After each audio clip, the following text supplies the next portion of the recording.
Little one, come. It's time for your lessons. What are we gonna learn today, Mama? No, I mean, Naima. today we will be learning about the beginnings of Vod. From death, life can be created, and Hael knew this. So, for a while, he stood in the spot where he had landed the night before, and he stared at the body of Sparrow. He then took her in his arms and carried her as he walked through the land. He surveyed his soon-to-be home as he waited for everything to die. And when the last living thing on that land had died, Hael stopped. It was in that spot where he would begin. Why didn't he begin where he landed? Because, child, Can you call me by my name? Please? of course, Fauna, Hael didn't want to begin where he had ended everything.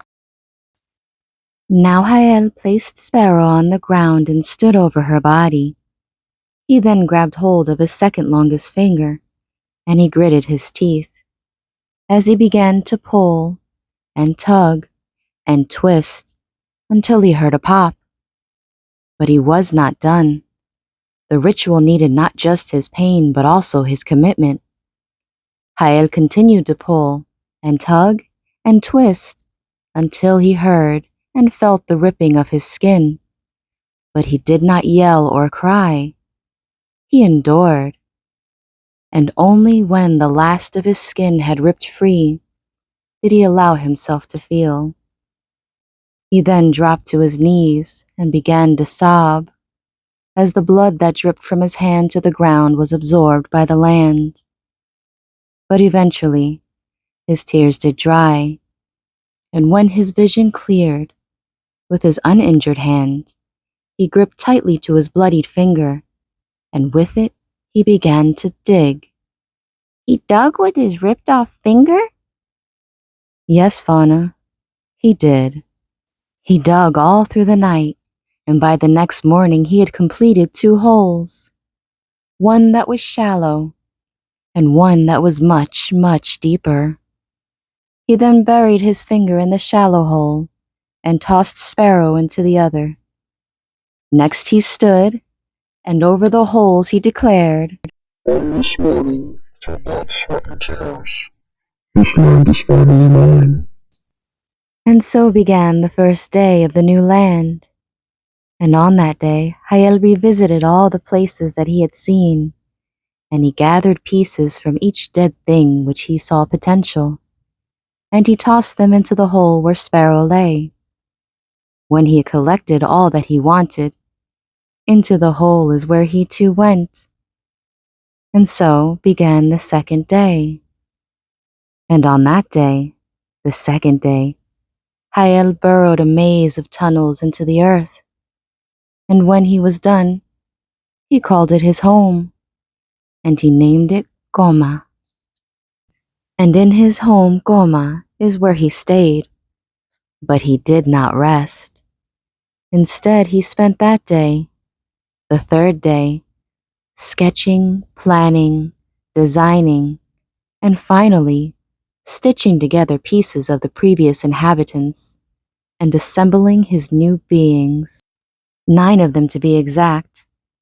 Hael created 9 new species. But there are more now.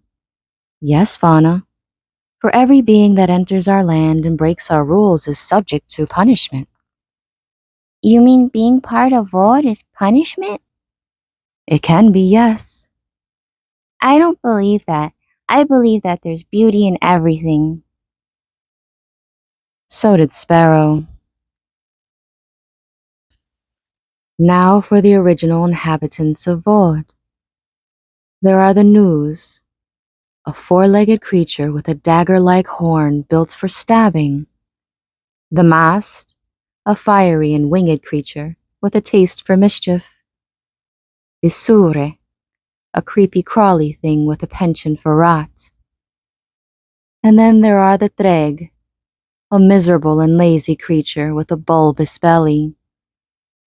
The Bata, a tiny 8-legged thing whose hunger far exceeds its size.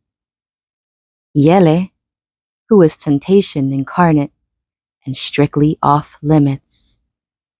The Brav, an aggressively playful creature with fur of the fluffiest quality. The Unda, a creature who can be as kind as they can be violent. The Mato, an aquatic thing that is both beautiful and deadly. And of course there is Jael, who is our father, who resides in Goma. Now after Jael completed his beings, he began his 4th day, and on that day he designed a new language that he spoke into the minds of his new creations, so that it would be the only language that they would know. Naima, why won't Jael just speak Voden into my mind so that I can learn it faster? Because, Fauna, you need to be able to speak many languages. How many? As many as you come in contact with.